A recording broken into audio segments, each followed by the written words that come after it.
দীর্ঘদিন ধরেই আমরা বিসিকেবির আন্ডারে আমরা এই বীজ গোবিন্দভোগের বীজ আমরা পাই।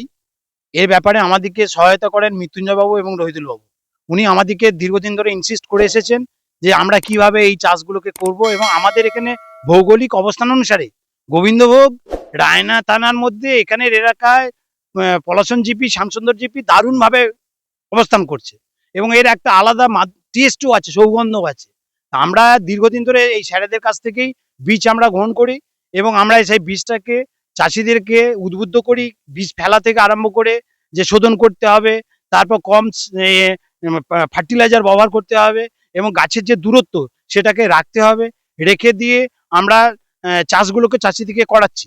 এবং আমাদের এখানে আমরা আজকে প্রায় নানা করে 15 থেকে 20 বছর এই চাষগুলো করে আসছি, বিভিন্ন চাষিকে আমরা দিয়ে থাকি। আমরা টোটাল এখানে দিয়েছি প্রায় আমি এ চাষ করেছে তোমার এটা কত বিঘা? টোটাল আমি ধরুন নানা করে 40 বিঘা মতো আমরা বীজ সরবরাহ করেছি। কেমন ফলন হয়েছে? ফলন বলতে মানে এবছর তো খুব দারুণ ফলন হয়েছে, মানে বলা যাবে না, মানে আশাতীত ফলন হয়েছে এবছর। ভালো দাম ভালো দামও পাবে, গত বছর তো আমরা দাম পেয়েওছি।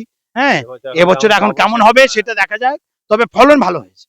অন্যরা চাষি আমাদের এখান থেকে বীজ সংগ্রহ করতে ইচ্ছুক, এবং তারা এরা চাইছে যে আমরা আগে যেমন কি আগে খুব একটা ফলন ভালো হতো না, আমরা ভাবতাম যে এখানে চাষ করে হয়তো কখনো মানে গ্যাঁড়া ধান আসতো, সেখানে চাষিরা নিতে চাইতো না, মোটা ধান পাইল হয়ে যেত। কিন্তু এখন আর সেটা নেই, কিন্তু বর্তমানে এটা দারুণভাবে চাষ হচ্ছে এবং চাষিরা খুব উপকৃত, উৎসাহিত। আমার নাম পার্থসারথী মিত্র, আমি ধারান সমবায় সমিতি কৃষি উন্নয়ন সমিতির ম্যানেজার, এবং এলাকারই আমার বাড়িও ধারান।